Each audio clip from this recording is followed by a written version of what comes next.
లలిత తెలుగు వంటలకు స్వాగతం. ఈరోజు మనం తయారు చేయబోతున్నాం మిర్చి కా సాలన్. దీన్ని బిర్యానీతో కానీ పులావ్తో కానీ మామూలు రైస్తో తీసుకున్నా కూడా చాలా రుచిగా ఉంటుంది. దీన్ని పర్ఫెక్ట్ కొలతలతో చేయాలి కానీ రెస్టారెంట్ స్టైల్ లాగా చాలా చక్కగా కుదురుతుంది. ముందుగా దీనికి కావలసిన పదార్థాలు, తయారీ విధానాన్ని ఇప్పుడు చూద్దాం. చింతపండు రసం అరకప్పు, ఉల్లిపాయ ముక్కలు అరకప్పు, పచ్చిమిర్చి 4-5, పల్లీలు పావు కప్పు, కొబ్బరి పావు కప్పు,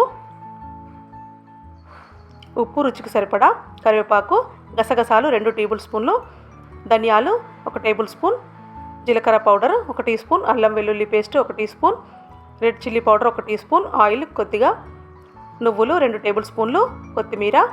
ఇప్పుడు తయారీ విధానాన్ని చూద్దాం. ముందుగా స్టవ్ వెలిగించి ప్యాన్ పెట్టుకొని అందులోకి ఈ పల్లీలు వేసుకోవాలి. ఇవి కాస్త దూరగా వేగనివ్వాలి.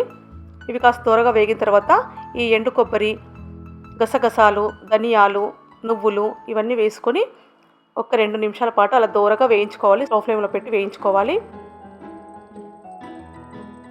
ఇవి చక్కగా వేగిపోయిన తర్వాత దీన్ని తీసి పక్కకు పెట్టి చల్లారనివ్వాలి. ఇప్పుడు ప్యాన్ పెట్టుకొని అందులోకి కాస్త ఆయిల్ వేసుకొని ఉల్లిపాయ ముక్కల్ని కాస్త వేగనివ్వాలి. ఇవి ఎక్కువగా వేగాల్సిన అవసరం లేదు. ఇవి తీసి పక్కన పెట్టుకుందాం. ముందుగా ఈ చల్లారిన ఈ నువ్వులు, పల్లీలు ఇవన్నింటినీ మనము గ్రైండ్ చేసుకుందాం.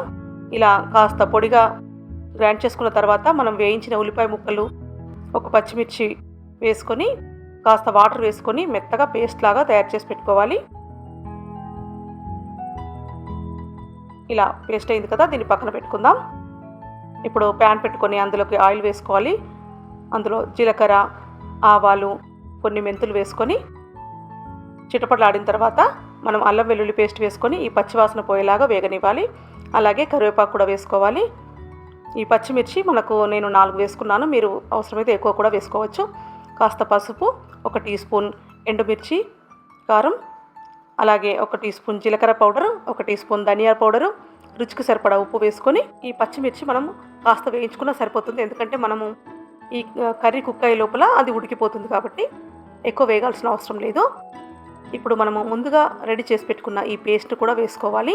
ఈ పేస్ట్ అంతా ఇలా బాగా కలుపుకొని ఇది పచ్చి వాసన పోయేంత వరకు 1 నిమిషం పాటు ఇలా కుక్ చేసుకుందాం. తర్వాత అందులో మనం ముందుగా రెడీ చేసి పెట్టుకున్న ఈ చింతపండు రసాన్ని కూడా వేసుకోవాలి. ఇదంతా బాగా కలిసిన తర్వాత మిక్సీ జార్లో కూడా మనం కాస్త వాటర్ వేసుకుందాం. ఇదంతా ఒకసారి బాగా కలుపుకోవాలి. మనకు గ్రేవీకి సరిపడా వాటర్ కూడా వేసుకోవాలి. కాస్త వాటర్ పడుతుంది కాబట్టి మనము దాన్ని చూసుకుంటూ వేసుకోవాలి. ఇలా వేసుకుని బాగా కలుపుకున్న తర్వాత ఒక 5 నుంచి 10 నిమిషాల పాటు ఇది తిక్కుగా అయ్యేంత వరకు ఇలా బాయిల్ చేసుకోవాలి. ఇలా ఆయిల్ పైకి తేలేంత వరకు ఉండనిచ్చి స్టవ్ ఆఫ్ చేసుకుంటే ఎంతో ఈజీగా రెడీ చేసుకునే మిర్చి కా సాలన్ రెడీ. దీన్ని మీరు కూడా ట్రై చేసి మీ కుటుంబ సభ్యులతో ఆస్వాదిస్తారని ఆశిస్తున్నాను. దీనిపై మీ అభిప్రాయాలు, సూచనలు మీ కామెంట్స్ ద్వారా తెలపండి. మరిన్ని వంటల కోసం తెలుగు వంటలు ఛానల్కి సబ్స్క్రైబ్ కాగలరని ఆశిస్తున్నాను. ధన్యవాదాలు.